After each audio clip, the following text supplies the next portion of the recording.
नमस्कार दोस्तों, मैं सुभाष चंद्र सुडा हमारे YouTube channel success point fest पर आपका बहुत बहुत स्वागत करता हूं। दोस्तों, आज हम बात करेंगे भूकंप के बारे में। तो देखते हैं भूकंप क्या होता है। दोस्तों, अगर आपने अभी तक हमारे यूट्यूब चैनल को सब्सक्राइब नहीं किया है तो प्लीज़ आप हमारे यूट्यूब चैनल को शेयर करें, सब्सक्राइब करें, लाइक करें और सभी दोस्तों को हमारे वीडियो सेंड करें। देखते हैं आज के टॉपिक के बारे में। तो भूकंप होता है वो आंतरिक विवर्तनिक शक्तियों का एक प्रभाव होता है। पृथ्वी पर आंतरिक और बाह्य दो प्रकार की विवर्तनिक शक्तियाँ होती हैं।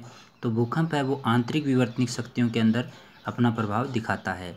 भूकंप शब्द का अर्थ होता है भू सतह के कंपन से है। मतलब हमारी धरती के हिलने की जो प्रक्रिया होती है या कंपने की जो प्रक्रिया होती है वही भूकंप होता है। और कंपन होने का कारण भूगर्भ में होने वाली कोई हलचल होती है। किसी प्रकार की कोई भी हलचल हो धरती के अंदर तो वो होता है भूकंप, जिससे धरती कांपने लगती है। तो जहाँ की हलचल से कंपन प्रारंभ होता है और उसे कंप केंद्र या एपिसेंटर के नाम से जानते हैं। जहाँ से भूकंप शुरू होता है और जहाँ हलचल शुरू होती है जिससे धरती कांपती है उसे हम भूकंप केंद्र कहते हैं। तो कंप केंद्र से प्रारंभ होकर तरंगें चारों ओर फैलती जाती हैं और गहराई से चली तरंगें जब भूमि की सतह पर पहुंचती हैं तो सतह कभी कभी आगे और कभी कभी पीछे, आगे पीछे होती हुई तो कभी ऊपर नीचे भी होती हुई प्रतीत होती हैं या ऐसा ही होता है। तो भूकंप का महत्व उसकी तीव्रता पर निर्भर करता है कि भूकंप कितना तेज है। धरती पर किसी भी प्रकार का भूकंप आ सकता है। आगे पीछे ऊपर नीचे किसी भी दिशा में ये भूकंप हैं वो अपना प्रभाव दिखा सकता है। भूकंप की जो तीव्रता होती है या तेज आने की जो प्रक्रिया होती है वह उसकी तीव्रता होती है, उसी से पता चलता है किस प्रकार से नुकसान होता है, कैसा होता है। तो भूकंप की तीव्रता कभी कभी इतनी कम होती है कि भूकंप आने का पता ही नहीं चलता है और ऐसा लगता है जैसे भूकंप आया नहीं। तो किसी स्थान पर भूकंप की तीव्रता भूगर्भ हलचल की तीव्रता तथा कंप के अंदर से दूरी पर निर्भर करती है। समुद्र के पानी के नीचे होने वाले भूकंपन को सागरीय कंपन कहते हैं।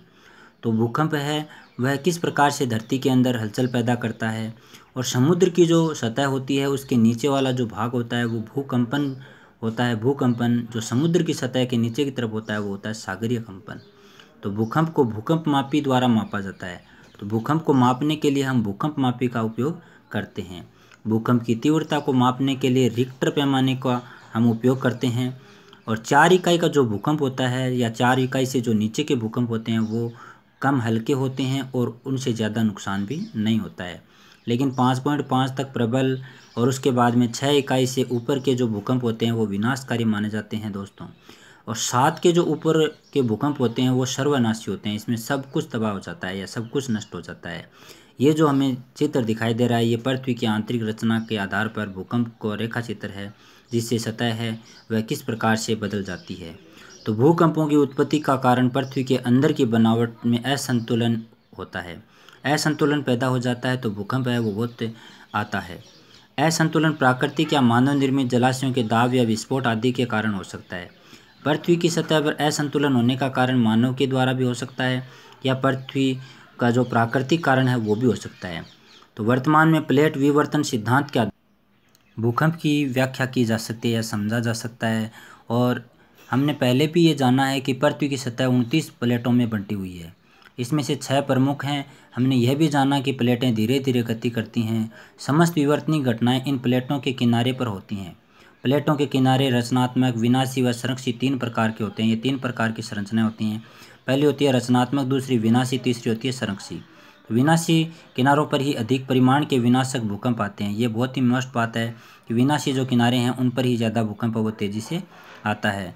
उत्तरी भारत, तिब्बत तथा नेपाल में भूकंप का कारण प्लेटों के टकराव को माना जाता है। प्लेटों के किनारे विनाशी नहीं होने वाले भागों में भी भूकंप आते हैं जिनकी व्याख्या मुश्किल होती है।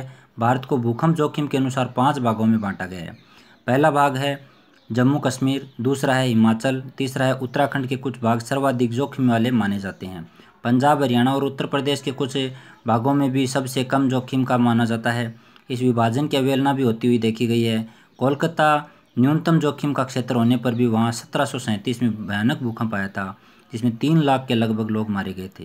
तो दोस्तों, ये था भूकंप का टॉपिक जो बहुत ही महत्वपूर्ण टॉपिक है। आपको कैसा लगा? अगर हमारा वीडियो आपको अच्छा लगा तो लाइक करें, शेयर करें, सब्सक्राइब करें और अपने दोस्तों तक हमारे वीडियो पहुंचाएं दोस्तों, और हमारा सहयोग करें जिससे हम आने वाले टॉपिक हैं वो और ही शानदार तरीके से बनाएं। लाइक अनलाइक लगते रहते हैं, चलते रहते हैं, लेकिन हमारा चैनल है वो लगातार प्रोग्रेस कर रहा है। आप सभी दोस्तों का सहयोग है। आज हम 348 का टारगेट है उसको भी पार कर रहे हैं। जो सब्सक्राइब संख्या है वो 348 वर्तमान में है। तो दोस्तों उसके लिए आप सभी धन्यवाद के पात्र हैं, और मैं कामना करता हूं कि आप सभी को हमारे वीडियो अच्छे लगते होंगे। तो आप स्वस्थ रहें, अच्छे रहें। जय हिंद दोस्तों, जय मां सरस्वती, जय हिंद, जय हिंद।